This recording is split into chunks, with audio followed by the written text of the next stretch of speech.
Yes, guys, and welcome back to another episode of the Ghostoul Podcast. Each week, I interview the very best in the paranormal, and this week is no exception. The guest today, some would say she spends all her time away with the fairies. We have Liz Cormell. Hiya. You're right. Yeah, I'm good, thanks. Yeah. Good. So, I'm so happy that you've agreed to come on the show and talk the paranormal with me. Well, thanks for asking me. That's all right. So, for those of you that don't know who Liz is, Liz, if you could just give a little rundown of who you are and what you do, that'd be great. Yeah, so Ligrinis, which is on the screen, is my witch's name. So I'm a Norse Witch. I've been a practicing witch for about 20 years now, which is about the length of time I've been into the paranormal. So I do investigations. I research all sorts of myths and legends, mainly Norse-based pagan stuff. Yeah. But I investigate with loads of different groups, and I tend to work as a psychic medium rather than pure investigator. So I love all the gadgets, but I like to be able to see what's around and work out where to put the gadgets to get the best results. Yeah, I think that can be difficult sometimes because obviously you've got the best of both worlds.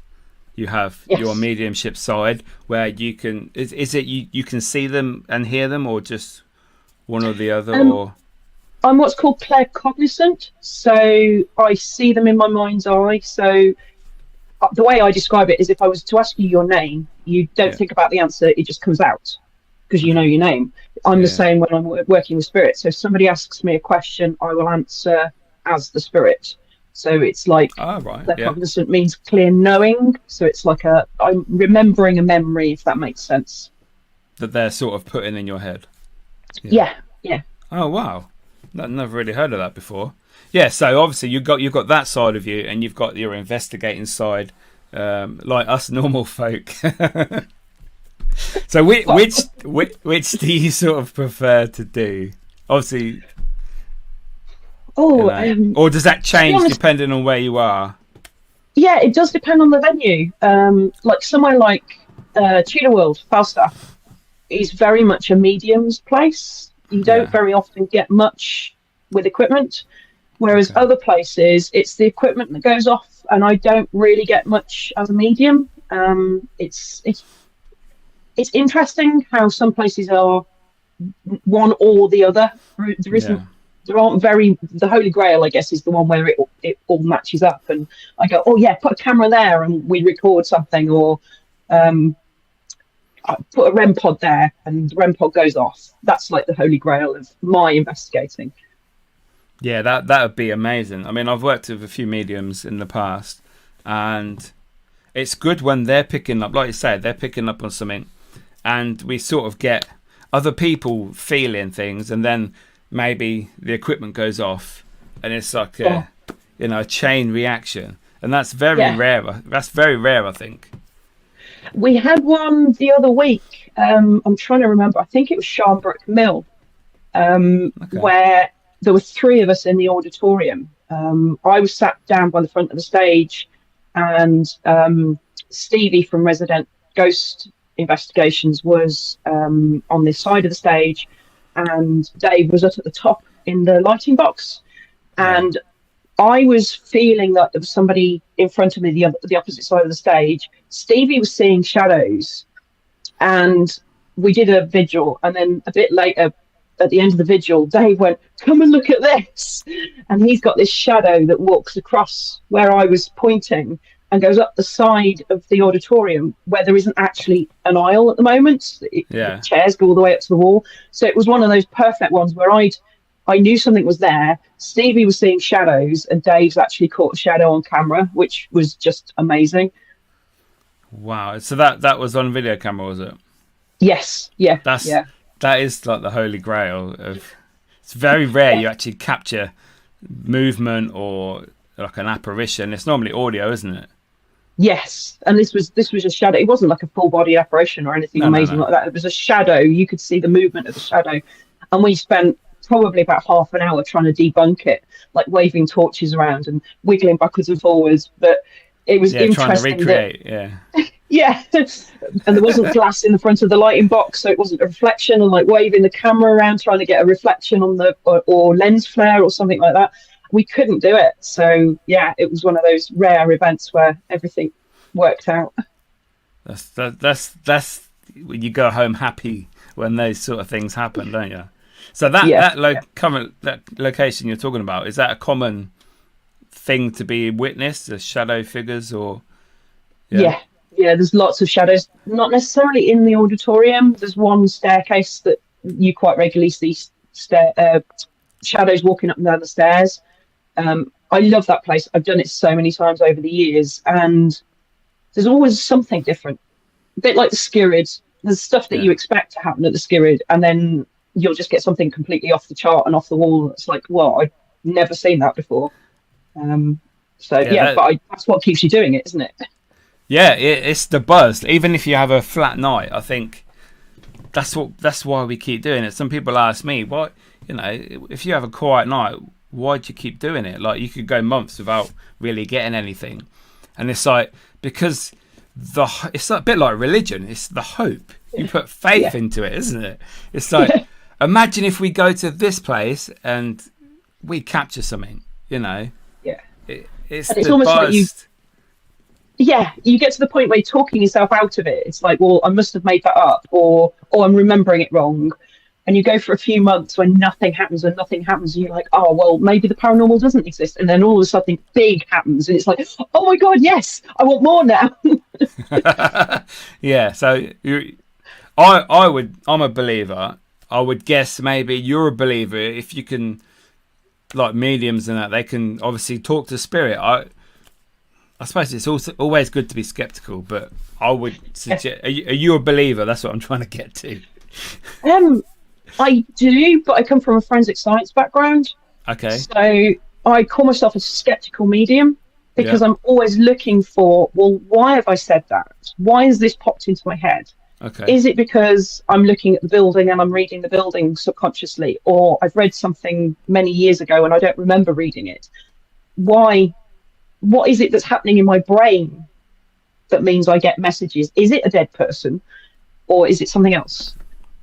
Universal Google is the other one. It's like somebody in the room knows it, therefore I'm picking it up from them, not from a spirit. Yeah, that is a good one. That it's difficult. I suppose you could subconsciously pick up on things. You could remember certain things for the location. I mean, do you ever go to locations not knowing where you're going, or is it just? I don't. To sort of very often, because I tend to be driving. But I don't research places like the Skirrid. I've been to so many times. I've never read up on the Skirrid, so I don't know the history of the Skirrid. I rely on other people to be able to say, "Oh yeah, what you picked up was right there." So I don't intentionally read up on locations just because I want to test myself. I want to test the theories, but you always get something where somebody says, "Oh, have you been to here? And this happens, and there's this old woman, and she did this." So you do get fed information unintentionally. But I mean, my memory's that bad that I've done so many investigations. I mean, you're probably the same. It's like, well, we're going to where? Well, you went there a couple of years ago, did I? I don't remember it. yeah, it is like that sometimes. You go to so many, and it's just like, whew, straight over. So, do you ever research eventually of the location? Think, oh, what's right about that? No, because I suppose you'd probably go back again and then again. So there's no point. You've not got like a final time of visiting unless it's knocked down, maybe, I suppose. Yeah, somewhere like Smelly Baths that will never ever be investigated again, unfortunately. I will research. I've done a little bit of research because there was bits and pieces that I picked up the second time I went that it was like, well, I know the area because I used to work there, but I don't know the history of the building. So is what I'm picking up right? Do we have a record of stuff? And I will then research what other groups have found, the history known about the building and stuff. Like I picked up an air raid warning and everybody going under the baths into the tunnels for an air raid. Yeah. And that's correct. There was an air raid warnings, an air raid shelter underneath the baths. But I didn't know that before I visited. So, but yeah, unfortunately, that's it's going to be turned into flats or something. I think, I don't know, because I've noticed it's gone back on the market. Yeah, I heard about that. It's a place I've never been to, but I've heard so many people like yourself say how good it was. And I'm a bit jealous, to be fair, and a bit gutted that won't ever happen now for me. But you know, so many other places. There's always YouTube to watch everyone else's videos. So, that looks good. Yeah, I'm not going there though. Yeah, it's like Drakelow. I really want to go back to Drakelow. Oh yeah. It's I think people are in there again now, isn't it? It's a museum they're doing. He's been trying to open a museum for ages. I mean, that's just down the road from me as well. So he's been trying to get planning permission for a museum for ages. But the majority of the tunnels now, I believe, are storage. They're used as wine storage. So I don't know. Maybe one day in the future. Imagine having that as your wine storage. 3.8 miles of tunnels. That's a lot of wine. See you in half an hour. I'm just going to get another bottle of wine. Yeah, take your torch. Wow. You can drink it on the way back and blame the ghosts. Yeah, don't know what happened. Yeah. So what sort of got you into the paranormal then? Was it a early age? Did you see a spirit? Was it TV? Or what sort of led you down that path? Growing up, I always knew there was something. Like, it's come down through my mom's side of the family. So my mom's mom, a lot of my mom's cousins are all psychic. Oh, wow. And as kids do, you always go to these historic places, these castles, and get taught about history. And there was usually a room I didn't want to go in because it felt wrong. It didn't feel nice or felt different. And then I was about 6 or 7, I think it was. I stayed at my grandparents' house over the summer and woke up screaming because there was a man stood in the window. Oh, wow. And it was all kind of brushed off. Like, oh, no, it's just the furniture. And my nan kind of rearranged bits of furniture and said, oh, there's nothing there. Look, go to sleep. Yeah. Looking back, I don't know whether she knew that there was something there because, like I say, she was psychic as well. Yeah, she knew. yeah, I think so. And then going forwards, like kind of, it was just a weird feeling when I went somewhere. Got to the age of 17 and I went out with a guy whose mom was a Romani gypsy. And as a 17-year-old, like most people do, go through a thing of questioning religion, everything, why we're here. And got into astral projection and lucid dreaming, and his mom taught me to read tarot cards using regular playing cards. Kind of did that for a while. Life got in the way, got a career, and then a friend of mine from work and I just went on a ghost hunt for a laugh. One of the big companies doing one of the big public events back in 2005. Went to Caldecott Castle and picked up on stuff. And the medium said, are you a medium? I was like, well, not that I'm aware of. And he said, yeah, I think you are. I think you need to develop it. So that's how I got into ghost hunting. I didn't join a circle or anything, which is quite often the way people go developing mediumship, join a circle or spiritualist church or whatever. But I'd already kind of backed way off from organised religion. So just went on any ghost hunt that I could. So every Friday, every Saturday night when I wasn't working on shift, I'd be doing an investigation or a ghost hunt or something. I just kind of built it. Just practice, basically. Did you ever go to your local cemetery? Yes, quite regularly. If you mate. Yeah. Yeah. And there's a lane down from Mum and Dad's where I grew up called Gibbet Lane. We used to go down there as teenagers and scare the living daylights out of each other. because some people might know the story. There was a guy killed by a robber. He shot him in the back and stole his watch, and he managed to get himself home.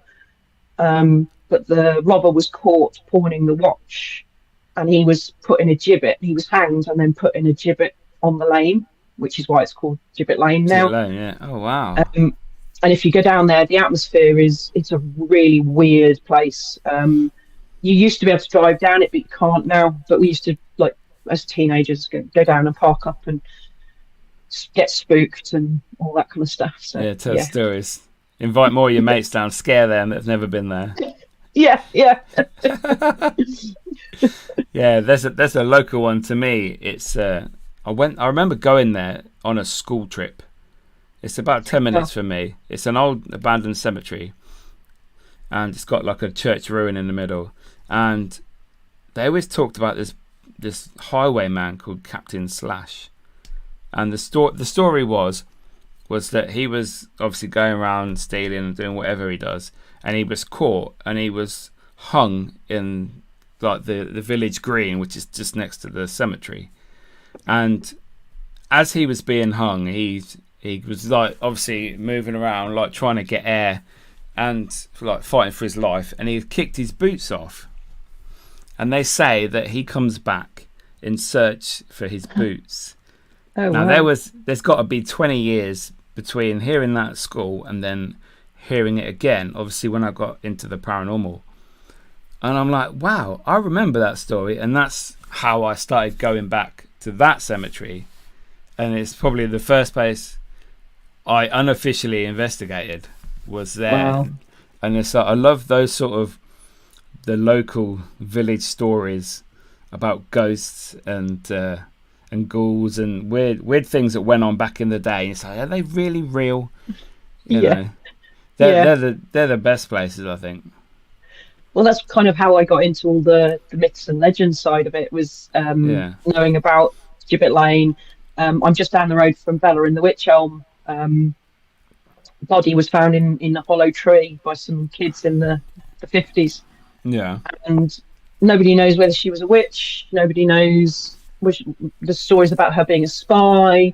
The woods are really strange. There's witchcraft known in the area and all that kind of stuff. So, yeah, knowing the local legends and finding out the truth within those legends, because they all start from somewhere, don't they? All the stories start from something that's true. So, and then the story builds around them. So it's really nice where you can go somewhere and you get an EVP go, no, I didn't do it. Yeah, you're lying. Yeah. So have you ever been to Pendle Hill?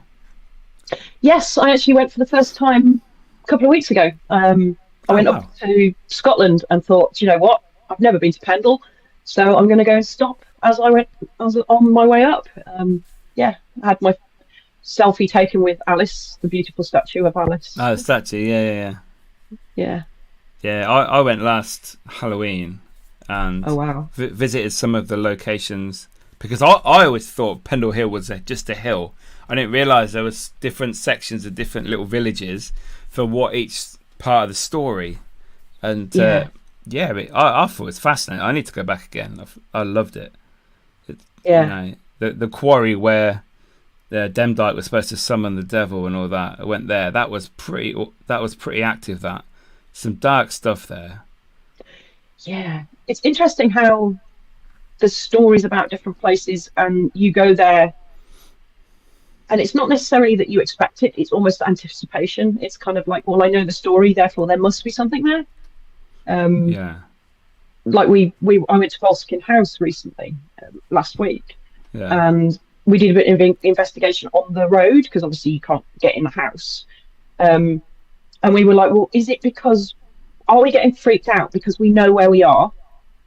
So we did an experiment where we drove away from Volskin House, and on the way back, one of the guys was blindfolded. And we said, when you start feeling weird, tell us to stop. So we did that. It was about a mile, twisty Highland roads up and down, and I was driving, speeding up and slowing down. So there was absolutely no way he could have worked out where we were. And we pulled up right outside the cemetery. which is right opposite Bolskine House. And we did the same coming the other way. He said, stop. And we thought, you're miles off. Really sorry, mate. Well done with the cemetery. Yeah. Pulled away and went, oh, there's Bolskine. It was the gateway before the gateway to Bolskine House. So that's interesting. None of us knew where we were in the car, including the guy wearing the blindfolds. That's crazy. And then the next night, we did it from further away. I was blindfolded 8 miles from the house. Ooh, yeah. And I said, stop 2 gateways away from the gateway to Bolskine House. That's There's amazing. something in the area. Yeah, you just pick up on it, and you can just get the vibe from this is not a good place, or there's something going on here that's not normal. Yeah, because it was very much, are we spooking ourselves out because we know where we are? Well, let's find out. Yeah, there is things that could be put into your head, like suggestion, and it just. Like, I remember the first time I ever went to the Ancient Ram Inn, because I'd seen the TV shows and all that. I was so scared. I was like trying to put protection on me, wearing all these rings and stuff, because I was scared. Like, because I'd watched the TV shows and heard all the rumors about the place, and that was when John was still alive and living there. Yeah.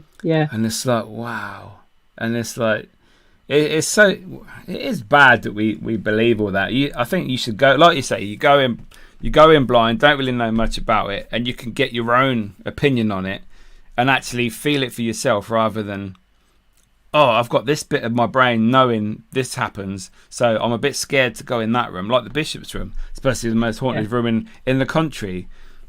Never really had anything in there. I think the Witch's room is more active than the Bishop's room. I've had it the other way around. Oh, have you? Oh, okay then. Yeah. Oh, that's good then. Yeah, it's good that everybody has different experiences. Yeah, but that's what it's about, isn't it? It's like ghosts are just people without bodies to me as a medium, because I see them as people in my mind's eye and talk to them like people, and sometimes they don't want to play and sometimes they do want to play. So everybody, different people get on with different people. So it's not like a ghost is going to interact, a spirit's not going to interact with everybody because they might not like the look of you. It's I think people forget that spirits are people. So if you walk into their house and go, right, what you exactly, come and play with my camera, come and stand here, it'd be like, well, no, piss off, it's my house. Yeah. So there's a respect, isn't it? It's like you wouldn't walk into a pub and demand somebody comes and stands in front of your camera, would you? Because you get your head knocked off. Yeah. So it's just treating them like people, I guess. So with your mediumship, do you ever get a spirit?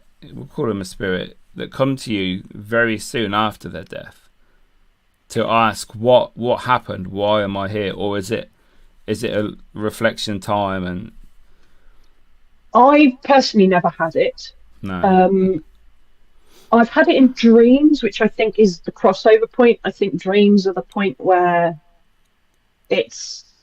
you're more open and you're not looking for it, and you certainly with people, with relatives that passed away. Yeah. I find it's usually the first contact you have with them as a spirit is in a dream, because they're not going to upset you. They don't want to upset you. But I think to actually come and talk to you, I think there's a period of crossover. They've got to get their bearings, get themselves together, having crossed over to whatever's next. Yeah. I don't think you can immediately come back. I think it takes an amount of time to work out what you're capable of. A bit like the Matrix, like getting your head around being in the Matrix and making the jump, or like walking through a wall because it doesn't actually exist. I think it takes a while for a spirit to get their head around that bit. I've never looked at it that way before. That's pretty cool. So do you have an idea of sort of what happens when we die, or an opinion? No idea. No. I believe in reincarnation. I do believe in reincarnation, and I believe there are certain past life memories that we remember but don't remember. So subconsciously we remember them, or our bodies remember them. So that's as far as I've got. I see it as this life is part of a journey. It's not, so when this life ends, it's not the end. No, you just move on to the next phase of the journey, whether that's coming back here to learn more lessons, or whether that's going somewhere else, or becoming somebody's spirit guide, or whatever. I don't really know. And to be honest, it'd be quite a nice, exciting journey. Yeah, I suppose they always say you'll never know the real truth until it happens, until you do pass over. Yeah. And then, you know, I'd like to think that we sort of know we've got some sort of idea anyway. You know, I think that's quite good in what we do. Yeah, I think there's an awful lot of investigators that I know, or people into the paranormal, that aren't scared of death, because we spend all our spare time talking to dead people. So it's not like it's a scary thing. It's like, oh, okay, I'll come back and haunt you. Yeah.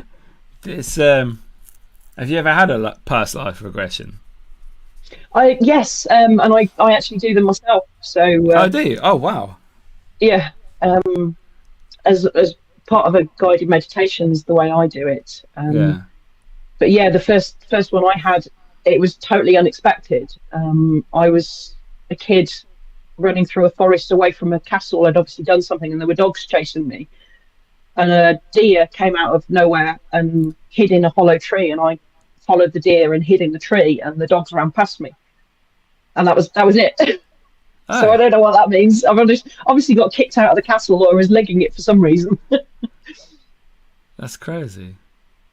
But I think, again, going back to dreams, I think some really strong recurring dreams, I think, are past life memories. Yeah, I very much think that's all linked somewhere along the way. Because I always say that you have all your friendship group and family group, they're the same throughout all your lives. They're just the other way around. Like your mum is your brother, and your dad is your sister, or your son. You know, it's I don't know if I believe in that, but I suppose there are some people you randomly meet and you feel like you've known them forever. Isn't there? I mean, there must be some sort of connection in that. Yeah. And there's people that come into your life, and then you do one big thing together, and then they move on. Yeah. It's just how it's meant to be. Yeah, they've done what they were supposed to do for you. And you for them as well. Yeah, yeah. Oh, yeah. It's like it's on their journey, and it's time to move on. But yeah, it's crazy, the paranormal world, and what lies, and we don't know everything, and I think that's part of the allure as well, because there is so much we are learning every single day that we do this. Yeah, you know, nobody knows everything, and like you say, there's mediums, there's psychics, there's investigators, there's skeptics, there's people that never experience anything. Every week they go out and they never experience anything. And I think it's so good that everybody can experience something different. Because if it was all the same, it'd be so boring, wouldn't it? Yeah, we'd do it for a couple of weeks and then get bored, wouldn't we? Yeah, because we've all seen that ghost walking over there, and we've all had that voice saying "go away," and answering all our questions. It'd be so boring. Yeah, and I don't think we're meant to know exactly what happens next. I don't think we'll ever. Do you think we'll be able to cope with it? Maybe that's why. Yeah, maybe we'd all go, do you know what? Let's just top ourselves, because that's it. It's like, I want to move on to the next thing. There's no point being here anymore because that looks better. So exactly, I've heard people say that before. Yeah. So yeah, I don't think we're meant to know. And maybe it changes for different people. Maybe what is coming next for you isn't what's coming next for me. Maybe it's all different. Yeah. Because I'm convinced there isn't one answer to paranormal stuff. There isn't one answer to apparitions. And I think by looking for, it's an EMF increase and a temperature decrease and it's a spirit that's stuck, I think we're kind of almost doing it with one hand tied behind our back, because you then, again, you're closing your mind, that you're looking for stuff that fits that one narrative. Whereas I think there's loads of different reasons for paranormal activity, whether it's time slips or physiology, just like your eyeball vibrating and it makes your brain think you're seeing something and it's just infrasound, or I think there's loads of different explanations.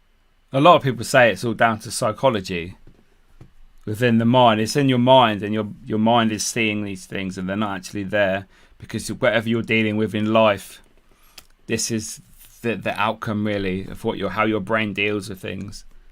You know, I think that's part of it. I'd like to think it wasn't all that and there is an afterlife, because I think, like we said before, it'd be very dull if it was just that, and it'd be quite scary, because I used to think, if there is no afterlife, that's it, it's just blackness and nothing. You know, but then your energy's got to go somewhere, so yeah, that's it. The first rule of physics, isn't it? Energy cannot be created or destroyed. Yeah, exactly. Turn into another kind of energy. So yeah, but that's like you say, that's what keeps us going. Is there isn't an answer that everybody knows, and everybody experiences things in a different way. I really, that's a big part of the paranormal for me. So we first met finally at Parameet in Somerset. Is it Somerset? Yes. Bath, Somerset, yeah. And one of the talks you did, obviously we had talks going on throughout the 2 days, and your talk was about fairies, I believe. Small folk, yes. Yeah, leading up to that, I'm thinking, okay, don't really believe in fairies, but I'll watch it, support you and all that. I was fascinated. I was like, oh my God, it's so cool. And the way you went in depth about all these fairies, and the fact did you say they used to help like Santa Claus and the little... Yeah, there's all sorts of stories, yeah. I was like, wow. Oh, it's going back to the myths and legends again, looking at all the local myths and legends. It's what I tend to do with... I teach for University Magicus, so most of my talks are based in archaeology or written down history. Yeah. So it's finding the little grains of truth, going, well, there must be something. Why does the whole globe believe in dragons, or the whole globe believe in fairies? There's got to be something. It's not like one drunk bloke one evening goes, oh, there's little people at the bottom of the garden. And everybody goes, oh, yeah, right, Jock. Yeah, whatever. But it's like everybody, universally, there is something in each culture that believes in small folk, whether that's fairies, gnomes, elves, whatever you want, pixies, whatever you want to call them. Yeah. And like spirits, I guess, are gnomes, fairies, elves the same thing, just we've got different labels for them. Yeah, just in different form. Yeah. That's, before your talk I would have laughed, but then listening to that I was thinking, oh my God. Like I said, I was just so fascinated at what you were talking about, and the knowledge you have on it, it just blew me away. I sat there thinking, wow. I'm glad. I thought this is cool. So obviously, how long have you been, like, I suppose, researching about fairies, small folk? I guess it's a side shoot, because I'm a huge Tolkien geek. I love Tolkien. Yeah. And looking at how he wrote the books. So how did he get to where all the ideas for Lord of the Rings and The Hobbit and that kind of thing? Yeah. And I've always been interested in like Celtic myths and legends, like King Arthur. Yeah. And then I found out that Tolkien was a huge fan of myths and legends. So a lot of his research for Lord of the Rings was taken from various different myths and legends, the sagas, so Anglo-Saxon stories, Norse stories, Celtic stories. And you can kind of, if you then read the source material, so the prose Edda and the poetic Edda, which are the ones that were written in Iceland, that they reckon is like the first written down version of all the Viking sagas. Yeah. You can start picking out like, oh, that's where he got that name from. And if you read about this god, that fits in with how Gandalf was. So things like the orcs and the elves, there's all sorts of stories that kind of feed back into, I recognise bits and go, that's where Tolkien got the idea for. So I think I guess it's because my brain likes jigsaw puzzles. It doesn't actually like jigsaw puzzles. It likes historical jigsaw puzzles, putting the bits together. Yeah. Like reading Lord of the Rings, you've got the picture, and you've got to find where all the little bits come from to make the full picture. And yeah, I picked up the Poetic Edda, and the first chapter is all the characters in the Norse sagas, and there's Gandalf, and there's all the names of the dwarves, and this, that, and the other. And then you start looking at the Norse creation myth, talking about the elves and the two levels of gods, and that's in the Silmarillion. So Tolkien lifted it. So I'm not necessarily into small folk. I just find it's cultural. The Scandinavians believe you have a house elf. Oh, like Harry Potter. Yeah, that's where she got the idea from. Yeah. So every household has their own personal elf or little person. And then again, if you look at Middle Eastern stories, they're into exactly the same thing. They have, my brain's gone and I can't remember the term for it now, but they have their own family spirit. And you have to keep them happy. If you don't keep them happy, things go missing in the house or things break. So you leave them gifts. Yeah. A bit like the borrowers, I guess. Like yes. Yeah. Keep them happy, and then that keeps the house happy, and nothing evil gets into the house because they're looking after the house for you. So you don't need protection on your house. Your house elf does it for you. See, I never thought these sort of things were based on a real thing. I just find it fascinating how it all kind of melds together, and yeah, there's got to be something of a nub of a truth somewhere. Have you ever been like? Do you purposely go looking for these sort of mystical lands like Cornwall and? Have you ever I've got been fairies to at the bottom of my garden. Yes, I have been to Iceland. Yeah, I've got fairies at the bottom of my garden. It was, I can't remember when it was that I first saw them. It was sat out on a summer evening, a beautiful summer evening, sat out having a drink with a bonfire, and there were all these little lights, different coloured fairy lights, I guess, tiny pinpricks of light, different colours, dancing around, and I'm like, okay, what are they? So I did a bit of reading up, and it was like, yeah, they're fairy lights. Okay, I'm not going to tell anybody because everybody's going to think I've lost it. Then I went to somewhere near Worcester. It was one of these eco holiday places, and they did forest craft and woodworking, and they were camped in a big field that dropped down onto the River Severn with hedgerows in between the campsite areas. And me and a friend saw these lights again, and I'm like, okay, maybe there is something to it. But yeah, you said Iceland. If you go to somewhere like Iceland, they believe in all sorts of things: trolls, fairies. They will move a road. They won't build a road if they think it's going through fairyland, because they don't want to piss off the fairies. They're not nice. They're not nice, happy things. They're a bit kind of mischievous, and if you don't look after them, they won't look after you. So they're a bit naughty. Yeah. Don't annoy them. Yeah.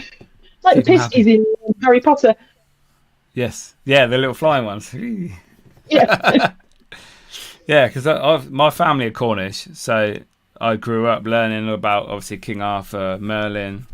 I recently went to Tintagel and to Merlin's cave, and I love all like the mystical lands. Glastonbury is another very spiritual place. I think we're quite lucky in this country that we do have some amazing places that people can go and study and learn about these sort of things. Yeah, and things like that. I mentioned the Tommyknockers in my talk, in the mines, the Yes. spirits of the dead miners that kept the miners safe or warned them when there was going to be a collapse, or which is why you leave the crust bit of your pasty for the Tommyknockers. Yeah. Yeah, I just love it. I love it. It's definitely a story that I think more people should learn about, because I find it fascinating. Definitely. Well, that's kind of why I set up my tour company, was to show people, take people places, and tell them the stories that I've researched. So why is this burial mound called Dragon Hill? Why is this Neolithic stone circle related to witchcraft? And I just find it amazing that everything because there's been humanity on this little rock for so long, the way we look back at past history, I mean, we think we know it all now, but when you put yourself in the shoes of somebody who's an Anglo-Saxon, they thought all the Roman buildings were inhabited by ghosts because they were built of stone, and the Saxons didn't know how to build out of stone. So it must be something godlike. Oh, wow. To be able to build these amazing stone buildings. There must be giants or ghosts or something. Yeah, I just find it, I love it. And to be able to share that with people and make, like you, go, oh, wow, okay. I'd never thought of it like that. Yeah, you've totally changed my mind on that particular subject, so thank you. I'm glad because it does seem like really wacky, and I have to be careful who I tell. I've got fairies at the bottom of my garden. But yeah, when you do the research, and like I said, looking at all the little grains of truth and putting them all together, it's like, well, there's got to be something. There's got to be something. Yeah, why not? We believe in ghosts. Some people believe in the Loch Ness monster, Bigfoot, aliens. You know, why can't there be fairies as well? It's just one of the folklore. Yeah. So why not? Tree spirits, and water spirits, and all sorts of different things. Poltergeist, and I think you've just got to be open-minded, and you experience something, you don't immediately go, well, that was a load of rubbish. Like, try and be open-minded enough to experience it for what it is, and then go, okay, I don't know what that was. What could it be? Yeah. And then that's your starting point, rather than going, oh no, I must have had too much to drink, or I'm tired, or I've been looking at my phone screen for too long, and that's when I've looked up, this is what's happened. Just be open-minded about it. Experience it for what it is. Yeah, and embrace it. Yeah. Yeah. You'll learn and progress so much more if you just, let's see where this takes me, Yeah. Definitely. Be a child about it. Going back to being a child, like seeing what happens when you jump in a puddle, or dance in the rain, or just that joyful kind of, I don't know what this is, but I love it. Yeah, the innocence, I suppose. Yeah. Isn't it? So, do you believe in aliens? If you'd have asked me 5 years ago, I'd have said no. Okay. 5 years ago, I would have said, probability says there is other life out there, just because the universe is so vast. We can't be the only rock in the universe that has some kind of life form. Yeah. I always thought, why the hell would they want to come and visit us? What's the point in them coming here? Yeah. I still don't know the answer to that question, but I now, having had 2 experiences, believe that there is something that comes and observes, comes and looks at us every so often, or whatever. Oh wow, you've had 2 experiences. Let's go into that area then. Well, the first one was the classic lights in the sky. Yeah. I was at a pub in Mid Wales doing investigation. We've been called in by the landlord saying there was stuff going on and wanted us to come and have a look. And I think it was the second time we'd been there, and he said, "Oh, come and look at the little cottages that I'm turning into holiday lets." So we were like, "Oh yeah, let's go and have a look." So we were walking around what used to be a bowling green to look at these little cottages, and so there's a big expanse of green, which was the bowling green, and then low trees. Yeah. And as we were walking back to the pub, these lights came above tree line. And I thought, oh, it's just drones. Yeah. And then there were more lights appeared. And then more lights appeared. And it's like, okay, that's weird. I can't hear drones. By this point, there were 3 of us all together, and we were all looking at these lights going, what's that? And I said, oh, I thought it was drones. The guy who owns the pub said, it can't be drones, because just the other side of that field is protected airspace. It's one of the bomb research factories or something. They do some kind of secret squirrel petrochemical stuff. So it's protected airspace. As we were talking about this, these drones went into one light, then divided up, and then zoomed off. No sound. And it's like, well, that wasn't drones then. What drones was it? No, they're quite noisy. Yeah, there was no or anything. We're like in the middle of Wales, so there's no sound. Couldn't hear anything. And the speed at which they took off, it wasn't a drone. It wasn't drones. No. I don't know what it was. And then the second experience was in between lockdowns. I went up the Long Mynd, doing some stargazing, trying to take some photos of the Milky Way and that kind of thing. Oh yeah, that's cool. Sat at the top of the Long Mynd with my friend Laurie in the car, and this silver tic-tac type shaped thing was moving across the sky, and it was moving slow enough that we sat there and watched it. Then my brain went, take a photo. Took a photo. Then I was like, oh, let's see if I can take a video. The video didn't come out because it was too dark. Okay. Rolled the windows down. Again, couldn't hear any sound. And now up the top of the Long Mynd, you can hear the motorway that's like 40 miles away. But this, whatever it was, had no sound. There were no lights on it. It was reflecting the light of the full moon. And it was just travelling across in front of us. Like, that's kind of speed. And I'm looking for ropes, thinking it's an advertising loop that's broken free. I'm looking for like the basket underneath, because is it one of these airship things? But yeah, so no idea what that was either. But I couldn't tell how big it was or how far away it was, because there was nothing to give it any scale. No. Because it was just up in the sky, and there's no trees or anything else. Definitely wasn't an aircraft. Definitely wasn't a helicopter. So who knows what that was? So, I think there's aliens. Like you said, I think we'd be very naive if we didn't think that there could be some sort of life in this massive universe. It's unlimited as far as we know. Yeah. You know. But then they do say that obviously the military have all these vehicles and flying objects that they test out. We have no idea what capability they have, because obviously it's a secret. So it could be these. You know, I remember when NASA did didn't they do a live link on the moon? Like, they were filming the moon on like a live stream, and they kept having to shut it down because there was spaceships flying around the moon, and it's like, oh shit, you know. We're not supposed to tell everybody about this, and they kept turning it off. It had shut it down for a few hours, and then it'd come back up again. And it's just like, wow. But there's a lot of people that do think that the paranormals, especially ghosts and spirits, that is a possibility that they could be aliens. You know, a lot of I've heard from people that have been to George Jarvis, and they've seen an alien grey in that building.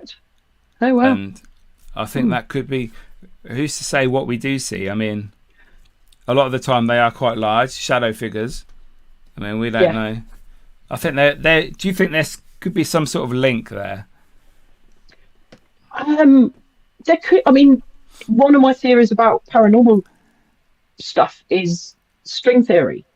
So it's almost like bleed between time, because time isn't linear. We just think it's linear because that's easy to get our brain around.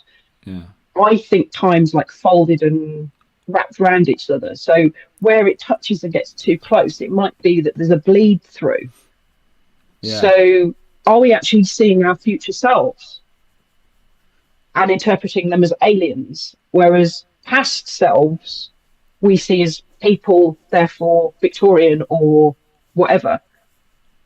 Is that the reason? Is it just because the space-time is rubbing and there's a bleed in between the different times? Yeah, and someone's come through into our world, our time, and then they go back again. Likewise, yeah. Yeah, same as us, yeah. I mean, there's all sorts of stories about photographs with future people in the photograph using mobile phones. And, yeah, I've seen them. They're quite interesting. Yeah, people walking down a tunnel and then ending up in Victorian London and walking back and then trying to go back down the tunnel, and they're not in Victorian London. They've just walked through the tunnel. There's all sorts of stories about that. So I'm wondering if there is some kind of time explanation, and maybe if they are beings from another planet, that's how they travel. They don't need a craft. They travel through time. Yeah. Or it's us, our future selves, what future humans look like. Maybe we evolve into greys. Don't know. Never thought of that. Yeah, and then when our time comes, we go off somewhere. Maybe that's what another planet. Yeah. Yeah, maybe that's what these spacecrafts are. They're coming to collect the souls of dead people. Who knows? Wow. Who knows? I'm totally open-minded. I'm like, bring it all in. Yeah. Throw it all on the floor and see what sticks. Yeah, you're talking about time slips and that. I reckon that could be it, I mean, like I say, there could be times when the time goes far away and then it's close. And when we're in the dark talking to air, the other people in the other time, they can hear it and they're like, hello?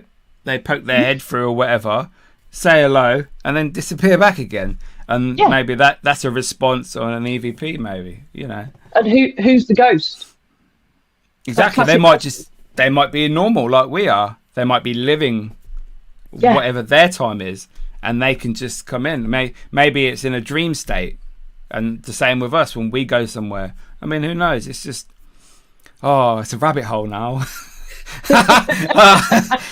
I'm gonna have to turn my brain off. Oh dear. Oh, anyway, we'll go back to the tour.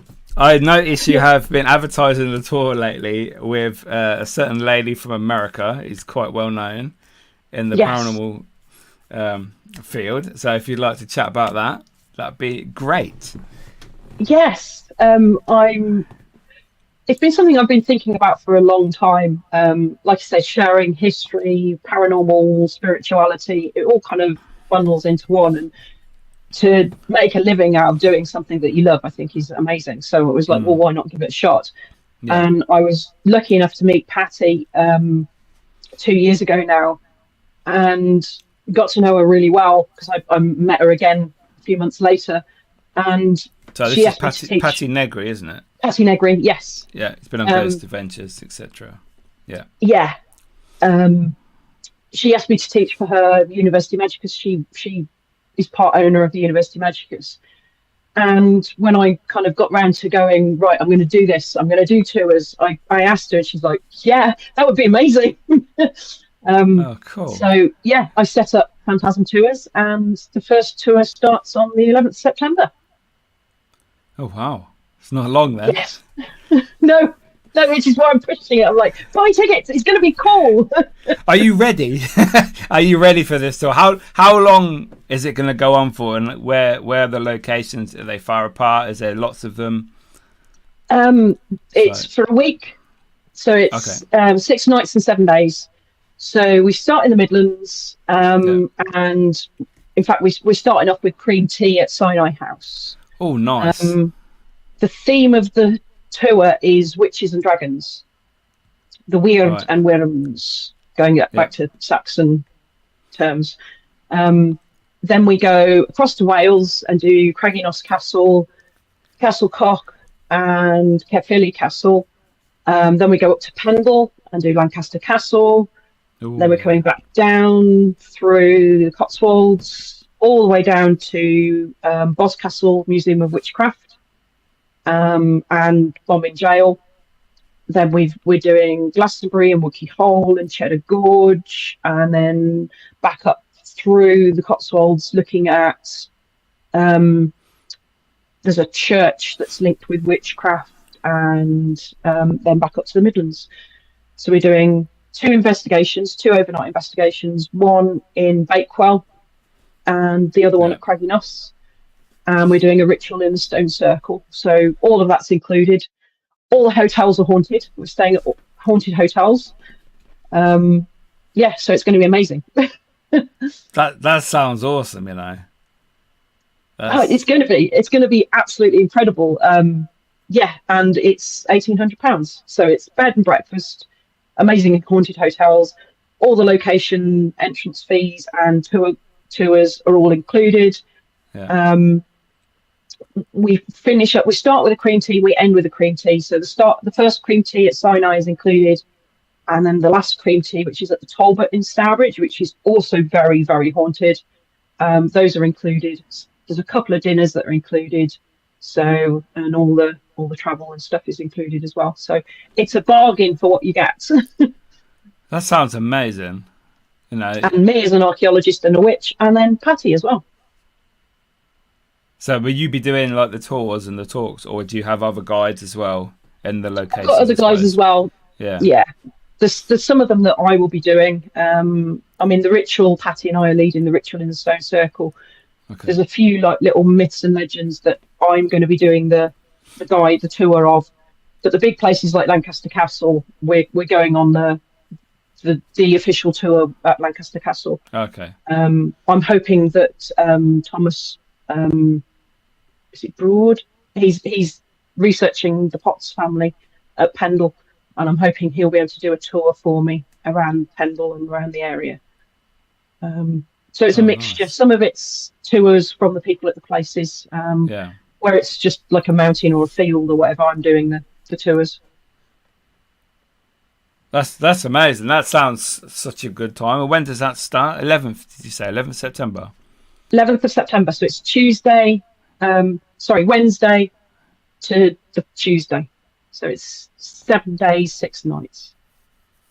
That's going to be one hectic week. I bet it goes really quickly, you know. It'll just be a blur. Yeah. You'd be like, did I go away for a week? Yeah. But Patti's amazing. Patti is so lovely. She's so open and willing to share things. So, like, I think all the way through, we're going to be doing all sorts of different bits and pieces, witchcraft related or investigation, because she's a really good investigator as well. So, to organise investigations, which the Boo Brothers are coming in to help me with those. They're bringing all the kit and stuff. But I'm sure we're going to be doing other ones that, like, sat in the hotel at 9 o'clock at night going, let's see if we can get some ghosties. Yeah, every night it's going to be a ghost hunt. Yeah. Official or not. Yeah. Which is why I chose the haunted hotels, because it's like, they're amazing hotels anyway. Like the one in Buxton we're staying at, Elizabeth I stayed at. So they're all like incredibly old buildings, all old manor houses or old buildings, old mills and stuff. Yeah, so I'm really excited. I'm not surprised. I wish I'd actually booked on that, to be fair, but still got tickets. I got to have money first. But I think whoever books on that is going to have such an awesome time, because a paranormal road trip, as it were, with all witchcraft and investigations. I mean, what more could you want? This is incredible. Is this gonna? Would you think this would be like a regular thing each year you would do, or try something different? It'll be because I've got so many different ideas of tours, because I'm interested in so many different things. So I'm hoping to do Iceland next year. Oh wow! And I want to do a Viking themed tour. So all the places around that with the Viking related. And I mean, I went to where was it? Coalhouse Fort in Essex. Yeah. And we're supposed to be investigating this Napoleonic fort, and I'm looking out in the water going, there's Viking boats out there. So there are Viking ghosts out there. Daniel's Mill, I came across some Vikings as well. Yeah. Yeah, really randomly. Yeah, but looking it up, it was when Ethelflaed, the Saxons, were kind of beating the Vikings back up north. Yeah. So yeah, I did do research because that was so kind of like way out there. It's like, why are the Vikings in Bridgnorth? And there was a battle around there. So yeah, so I want to do Vikings. I want to do Marcher Lords. So the area between Wales and England where all the castles are, the Welsh marches. There was a huge amount of turbulence in that area. Is it British? Is it English? Is it Welsh? And all the Owengendower and all that kind of stuff. Llewellyn. And so I've got loads of ideas of tours and things. I might do a Beatles one. Yeah, so I'm hoping to make it a regular thing. Along with, I've just started doing, set up for next year, witchy retreats, witchy weekends. Okay. So a nice chilled weekend in a nice youth hostel that is very haunted, doing like mini rituals, like learning to read, scrying, little spells, how to charge your crystals, all that kind of stuff. Oh, nice. That sounds good. It's good that you can go off to these little areas of the paranormal, and obviously you've got a lot of passion for them, so it's good that you can keep going and, you know, branch off into different areas and still enjoy it and still make it as like a career, I'd say. I mean, that's crossed. Yeah, definitely. Yeah, so going back to your researching and your stories, is there any paranormal stories that you think are not genuine that you've heard about? There's a lot of stories around Judge Jeffreys, hanging Judge Jeffreys. He was everywhere, wasn't he? Except at one he wasn't. Point. Yeah. I mean, the one that sticks in my head is the Skirrid with the he was supposed to be at the back, stairs. wasn't he? Yeah. No, he never went there. Never went there. No. But it's one of those things that's kind of built into paranormal myth. It's almost like it's got its own length. So many people have experienced. There is a judge there, but it's not Jeffreys. And they did do hangings, but not on the staircase. So you'll be telling me that noose isn't real next. Well, it isn't. It's not in the right place. I've heard that. It's never not there, hang people off a staircase. No. I take it the internal parts of the building have not been altered that much then. There's bits of it that have, like you've got the main bar at the front and then the restaurant, and then you go down the big steps to go to the toilets and out the back door. Yeah. I think some of that is later edition, and I say later, I mean like 17th century, 18th century later. The upstairs has been knocked around, obviously, because I think that was one big room, and obviously the bathrooms have been added in and all that kind of stuff. So, my archaeology degree does come in handy sometimes. Going, no, there shouldn't be a wall there. Yeah, because Judge Jeffreys is supposed to be at the Skirrid, Derby Jail, Gallows of Justice. You know, probably loads more in Nottingham as well. And it's just I don't know if he actually went to Nottingham, but I do know he didn't go to the Skirrid. He wasn't in Wales at all. It's like Cromwell. He was at every location as well, wasn't he? It's like, Cromwell's been there. It's like, really? Again? He gets his miles in, especially on his horse. You know? Yes. It's like Dick Turpin's another one, isn't it? Exactly. I mean, it's crazy. There's a highwayman here. Oh, it must be Dick Turpin. Yeah, that'll do. Right on the wall. Yeah. So do you have, when you're going into like an investigation, do you have a pre-investigation ritual, something that you have to do to clear your mind or anything? No, just turn up and get on with it.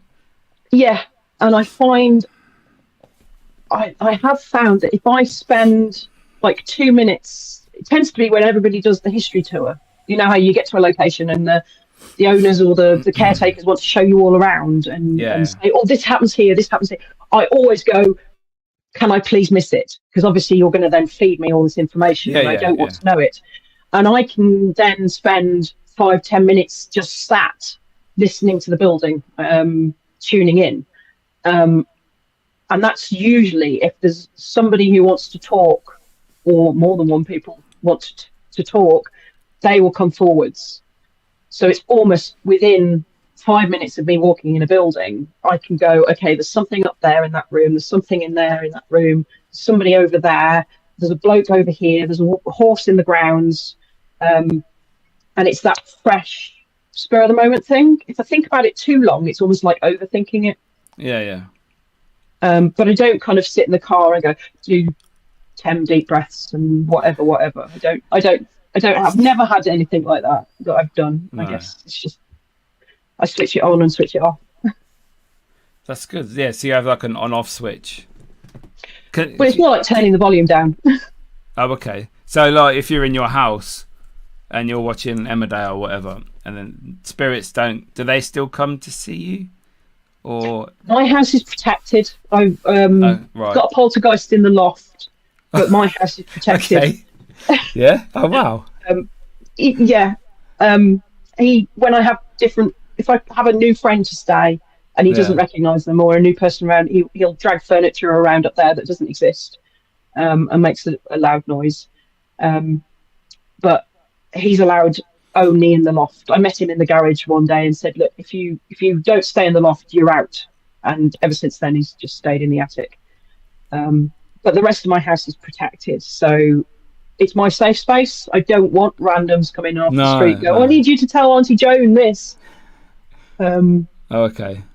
So that's my downtime. But like walking up and down the high street, I can suddenly like go, oh, what was that? Yeah. Wow. It's like having the radio on in the background. You're not really listening to it, but every so often something will catch your attention. Yeah, certain words. It's like, oh, what was that?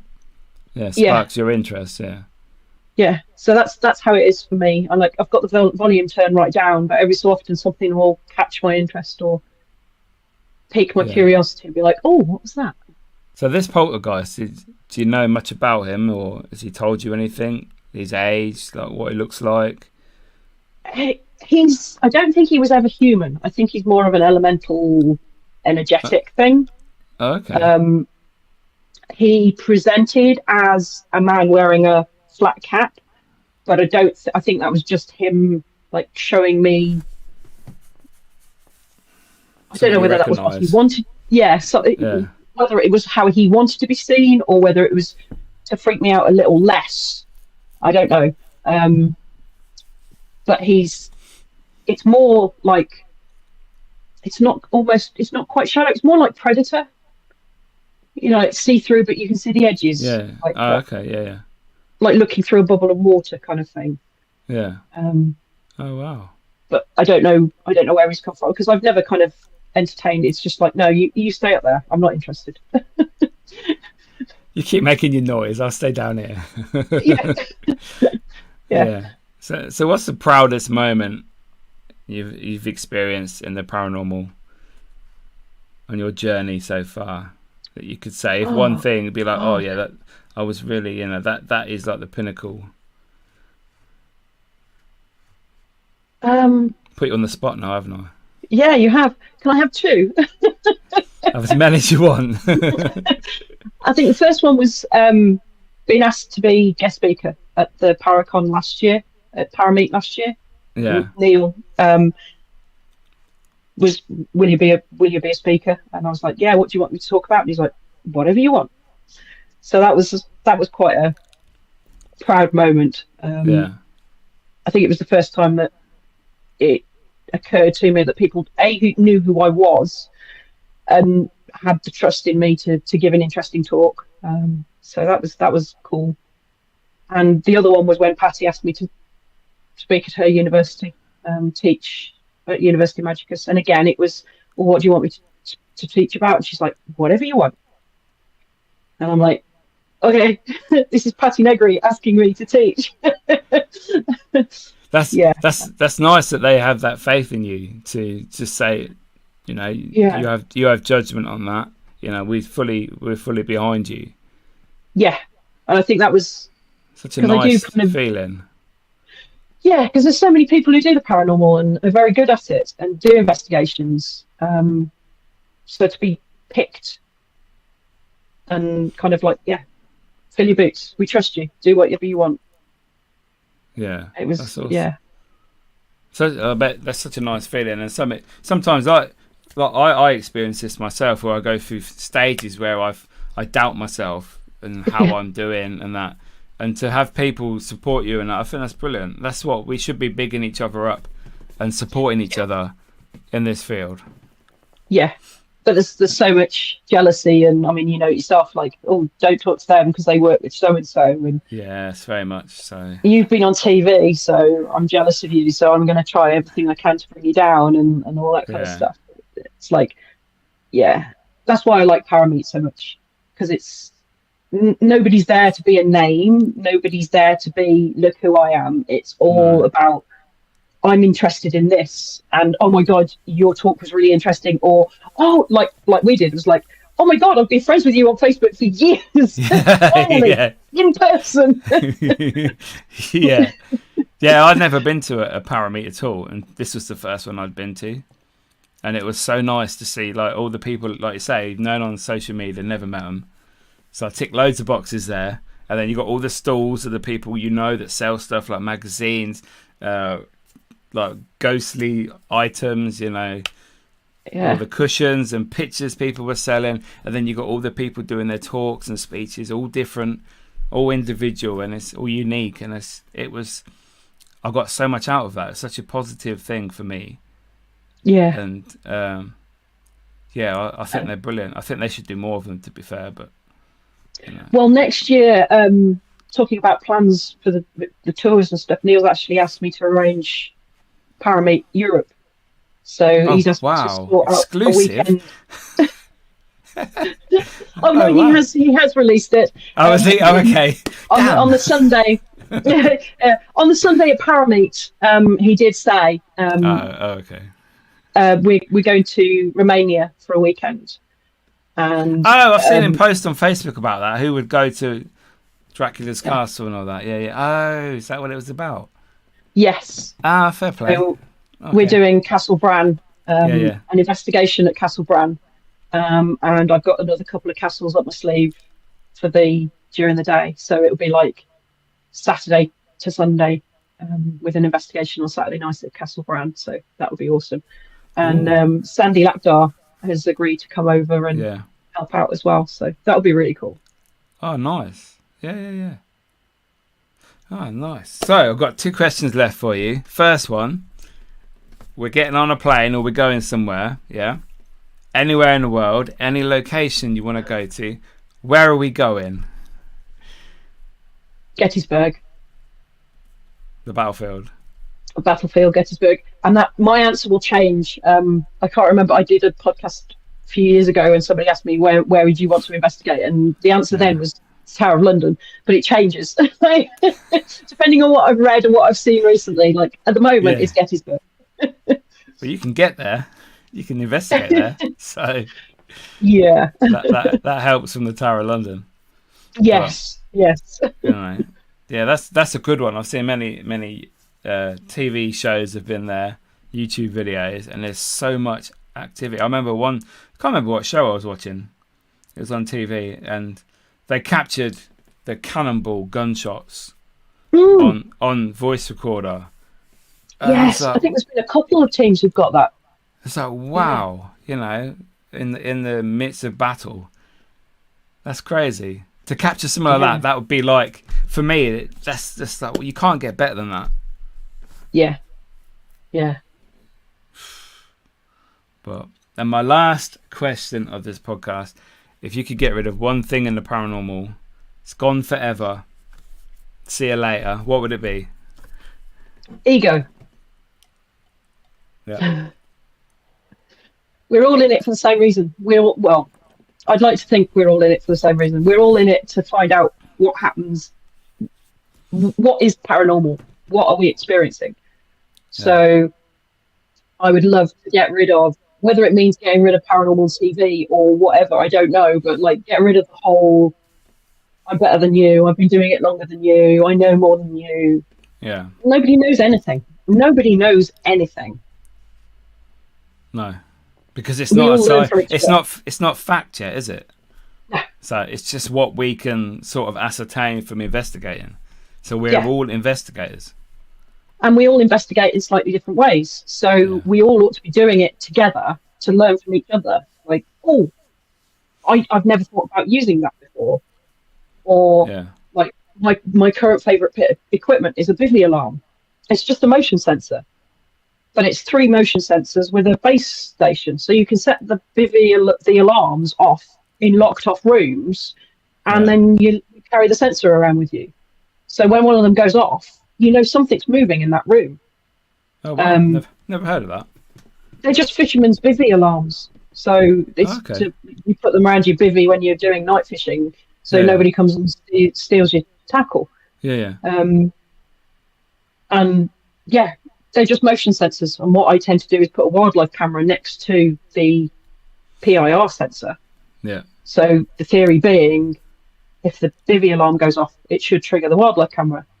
Yeah. And the great thing about the bivvy alarm is they're designed to be used where there's a load of insects, moths, spiders. Yes. So flies. Anything like that will not set it off.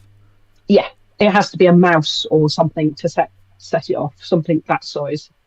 That's a great idea. Yeah.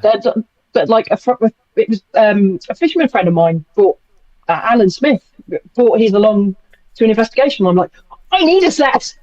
That looks cool. Yeah.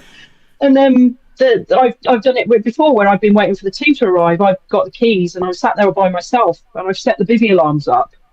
Yeah. And I've sat in one place.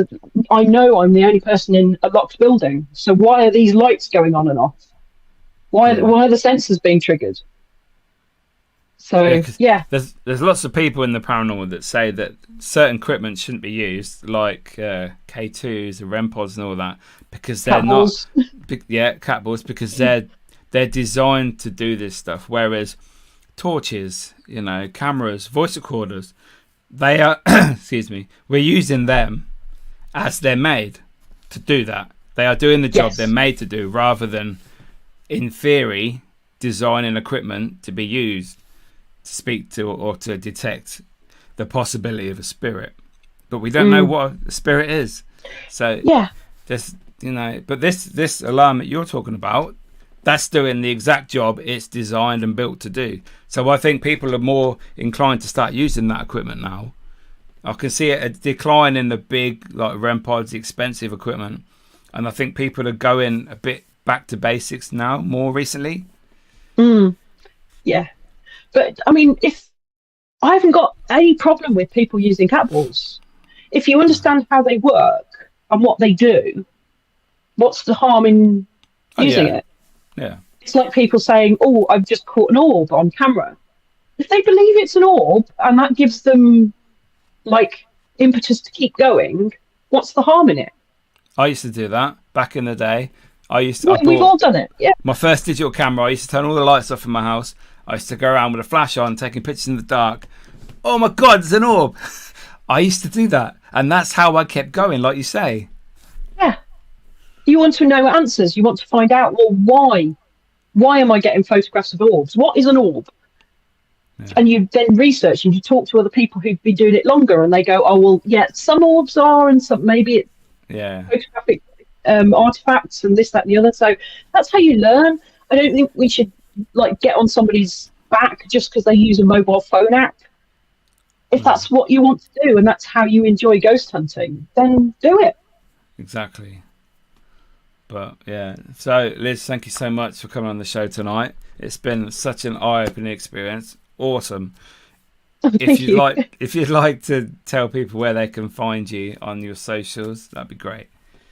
Yes, Liz Cormell. Legrinis is on the screen at the moment. On Facebook, liz.legrinis on Instagram. phantasmtours.com is the tour company. So phantasm.tours Instagram and Phantasm Tours official on Facebook. Awesome. And these tickets are still available, are they? They're available until Sunday. Sundays, that's after the midnight going into Monday. That's it. No more tickets. If you go onto phantasmtours.com and go in the store, the Tour of the Weird and Werums is the one. If you put LIZ24, you get £700 knocked off the price that's on the website. Oh, wow. That's a lot. Yes. So it takes it down to 1,800 instead of 2,500. Oh, okay. Nice. And if people want to do a weekend, they can do a weekend, do the Friday, Saturday, Sunday. I can sort out a price for that as well. So, yeah. Or pop along for a day, or just do an investigation, because I'm advertising the investigations as separate events as well now. Okay, and you'll be doing more of these tours in the future, hopefully. Fingers crossed. Fingers crossed. Yeah. So stay tuned, people, to Liz's website, etc., and go follow her. So, thank you so much for joining me this evening. It's been brilliant. Thank you for having me. And I will see you soon. See you in a bit. So there you go, guys. What an amazing episode. Go follow Liz on all the socials. She's got some great stories, great history. She knows her stuff. So make sure you go follow her. Get on the tour. Book something for next year. I'm sure it'll be up soon. And yeah, thank you so much for watching, guys. Another great episode. Please go and subscribe to the YouTube channel. We are slowly building. This is a new podcast, and I appreciate all the feedback. We've had lots of feedback, lots of comments, lots of likes. You've been brilliant, and I thank you for all your support. Make sure you go like the Instagram page, and I'll see you next week for another awesome guest. See you later.